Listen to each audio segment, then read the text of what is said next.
Искахме да се съизмерим с останалите участници в конкурса, които имат традиции през годините в реализирането на стойностни проекти по корпоративна социална отговорност.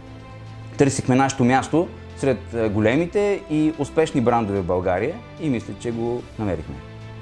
Наградата ни донесе признание за това, че са оценими нашите усилия в реализирането на устойчиви модели за правене на бизнес в България. Бих насърчил тяхното участие, защото то е важно за обществото, тъй като всеки един добре реализиран проект е една следа, която е вдъхновяваща и е зареждаща за останалите участници. Обичам да казвам, че доброто е заразно и искам да пожелая да има повече примери за отговорно корпоративно поведение и нека вдъхновяващите истории бъдат повече.